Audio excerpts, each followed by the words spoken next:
और दानी एक दूसरे से बात करते हैं।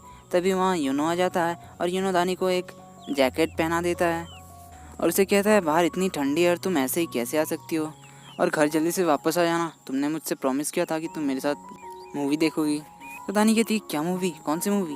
यूनो कहता है तुमने मुझसे प्रॉमिस किया था, तुम वैसे भी हमेशा हर प्रॉमिस भूल जाती हो, इसलिए जल्दी से अपना मीटिंग ख़त्म करो और घर वापस आ जाओ क्योंकि तुमने मुझसे पहले प्रॉमिस किया था। तो यूनो दानी से जीसुन का दिया हुआ गिफ्ट छीन लेता है और उसे कहता है मैं इसे तुम्हारे रूम में रख दूंगा।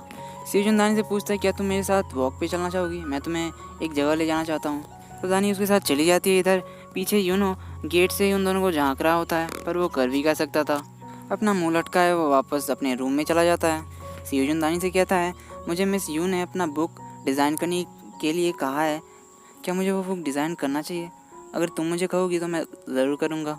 तो दानी मुस्कुराती है और उसे कहती है क्या तुम्हें पता है अभी मेरे पॉकेट में क्या है?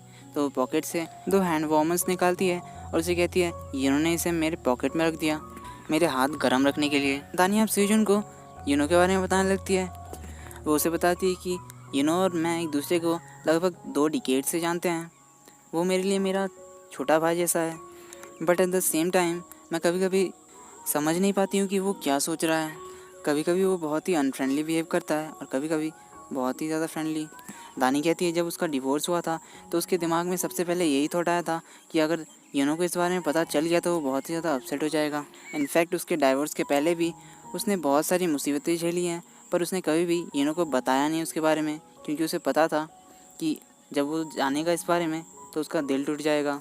दानी सीजन को हाल ही में हुआ एक इंसिडेंट बताती है जब यूनो ने डोंगमिन को धमकाकर दानी के एलिमनी के पैसे देने पर मजबूर किया था।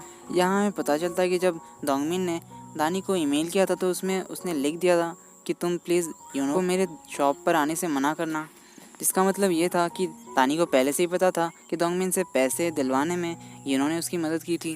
वो उसे थैंक यू कहना तो चाहती थी पर उसे कह नहीं पाई क्योंकि यूनो ने उसके लिए पहले बहुत सारे चीज़ों में उसकी मदद किया है। वो उसके हर मदद के लिए ग्रेटफुल है, पर अगर वो उसका शुक्रिया अदा करना चाहेगी तो उसकी पूरी लाइफ कम पड़ जाएगी।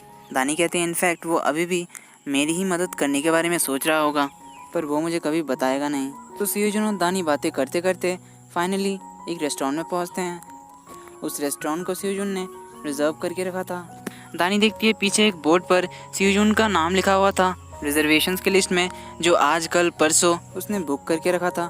सीजन से बताता है कि अगर तुम आज नहीं मानती तो कल, अगर कल नहीं मानती तो परसों, ऐसे करके तुम जब तक नहीं मानती तब तक मैं इस रेस्टोरेंट को रिजर्व करके रखता। तो दानी ये बात सुनकर मुस्कुराती है। सीजन से कहता है मैं बहुत ही ज़्यादा परेशान था क्योंकि मुझे लग रहा था कि शायद तुम अब मुझे देखना नहीं चाहोगी क्योंकि मैंने उस दिन बहुत सारी गलतियाँ की थी।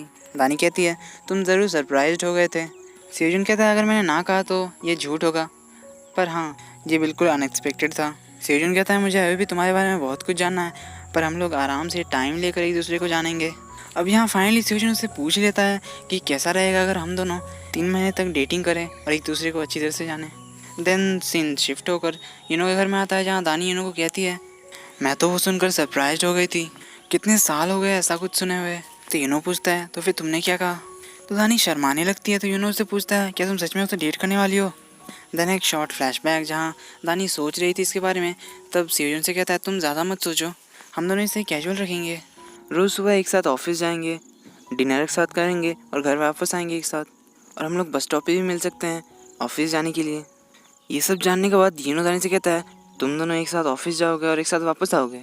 दानी तो इतनी ज़्यादा एक्साइटेड थी कि उसकी बातों को ध्यान ही नहीं देती। यूनो कहता है मुझे लगा था कि शायद तुम उस डिनर वाले इंसिडेंट के बाद कुछ सुधरे होगी, लेकिन तुम तो फिर से वही सब करने लगी। दानी कहती है ये कितना अमेजिंग है और हो सकता है ये मेरा किसी को डेट करने का आखिरी मौका हो। यूनो कहता है हाँ सही कहा तुमने, तुम तो जल्दी ही नानी माँ बनने वाली हो ना, तो जाओ जो तुमसे पूछता है उसके साथ डेट करो। यूनो ने उसे कह तो दिया था, पर कहने के बाद उसे थोड़ा बुरा लगा, इसलिए वो उसे माफ़ी मांगता है। फिर यूनो कहता है आई एम हर्ट। दानी ये सुनकर दौड़ के यूनो के पास आती है और उसके फोरहेड को टच करने लगती है कि कहीं उसे बुखार वुखार तो नहीं हो गया। दानी कहती है टेम्परेचर तो सही है। तो यूनो कहता है वहाँ नहीं। दानी का हाथ वो अपने दिल पे रखता है और कहता है यहाँ। पर दानी कहती है ये सब क्या है, आखिरकार तुम भी बड़े हो गए हाँ, अब जाके तुम एक आदमी जैसे लग रहे हो। दानी अभी भी समझ नहीं पाती। तो यूनो उसका हाथ पकड़ के उसे ज़मीन पे लिटा देता है और उसे कहता है yes I am a man, actually a great one. ये कह के वो ज़मीन से उठकर अपने रूम चला जाता है। और दानी को इधर समझ नहीं आता कि ये क्या था। उसका तो दिल जैसे बाहर ही आ गया था और बहुत ही तेज़ी से धड़क रहा है। दानी यूनो को चिल्लाकर बुलाती है और उसे कहती है, यूनो बाथरूम का लाइट्स ऑफ कर देना। तो यूनो इधर बहुत ही गुस्से से बाहर आता है तो दानी की बोलती बंद हो जाती है। हे तुम मुझे बताओ, वो कैसा फील करता है, इससे क्या फ़र्क पड़ता है और इसमें तुम इतनी खुश क्यों हो रही हो? तुम अभी भी इतने अट्रैक्टिव हो, इतनी गॉर्जियस हो कि तुम किसी के सामने भी गुजरो वो तुम्हें देखे बिना रह नहीं पाएगा। फिर तुम इससे इतनी खुश क्यों हो कि वो तुम्हें पसंद करता है, जो तुम उसके बारे में बात करना बंद ही नहीं करती। प्लस सबसे इम्पॉर्टेंट है कि तुम कैसा फील करती हो, क्या तुम उसे पसंद करती हो, क्या तुम उस साले को सच में पसंद करती हो? दानी कहती है वो तो मुझे अभी पता नहीं, पर हम लोग तो जल्दी डेट करने वाले हैं। तो यूनो कहता है अगर तुम अभी भी श्योर नहीं हो तो उसका आंसर है नो, डेट करने से कोई चेंजेस नहीं होने वाले हैं। तुम हमेशा स्टूपिड चीज़ों को क्यों पसंद करती हो, बुद्धू कहीं की। ये कह के यूनो वहाँ से चला जाता है। इतना सब सुनने के बाद भी दानी कहती है ये क्या हो गया इसे, और इसने तो अभी भी बाथरूम का लाइट्स ऑफ भी नहीं किया। अगली सुबह यूनो देखता है सीजन को बस स्टॉप पर दानी का वेट करते हुए, तो वो थोड़ी दूर जाके कार रोकता है और उससे घूरते हुए कहता है अच्छा तो अब ये दोनों एक साथ काम पे जाएंगे। और वैसे भी तुम तो दानी के साथ रहता हूँ और मैंने कभी ऑलरेडी खत्म काम पे नहीं गया और ये साला तो ज़्यादा ही कर रहा है। यूनो कार से निकल कर सीजन से मिलने के लिए जाता है। सीजन से कहता है क्या कुछ हाय हेलो गुड मॉर्निंग कुछ भी नहीं। यूनो कहता है हाँ गुड मॉर्निंग। सीजन यूनो से दानी के बारे में पूछता है तो यूनो कहता है मुझे क्या पता, तुम्हें ये पता होगा, तुम दोनों तो एक साथ काम पे जा रहे हो। यूनो कहता है देखिए मिस्टर जी आप इतने चाइल्डिश क्यों हैं, तुम दोनों एक साथ काम पे जाओगे, एक साथ घर वापस आओगे, क्या तुम कोई फ्रीलांसर हो?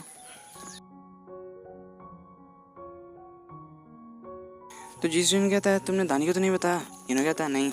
यूनो कहता है नहीं ये सब वैसे भी मर्दों वाले काम नहीं है, वैसे भी इसे ऐसा लगता है कि मैं तुम दोनों को बीच में आने की कोशिश कर रहा हूँ। सीजन कहता है तुम्हें तो पसंद नहीं था कि मैं दानी से मिलूँ? यूनो कहता है हाँ वो तो मुझे कभी भी पसंद नहीं होगा, बट मैं एक लूज़र नहीं बनना चाहता। सीजन कहता है तुम ऐसा एक्ट करो जैसे तुम्हें कुछ पता ही नहीं। दानी बहुत ही अनकम्फर्टेबल है क्योंकि तुम बहुत ही ज़्यादा यंगर हो। सीजन कहता है तुम उसकी लव लाइफ में इतना इंटरेस्टेड क्यों? यूनो कहता है मैं बस कंसर्न हूँ। तभी वो दोनों दानी को भागते हुए देखते हैं तो यूनो वहाँ से चला जाता है। यूनो दानी को भागते हुए देखकर कहता है दानी तुम्हें दौड़ना नहीं चाहिए, तुम्हें चोट लग सकती है। ये कहने के बाद वो वहाँ से चला जाता है और अपने कार में जाकर बैठ जाता है। कार में वो अपने मिरर्स में दानी और सीजन को हंसते हुए देखकर बहुत ही ज़्यादा जलन महसूस कर रहा होता है और कहता है इस साले की तो मैं। इधर दानी और सीजन एक साथ बस में बैठकर गाना सुनते हुए ऑफिस के लिए जाते हैं।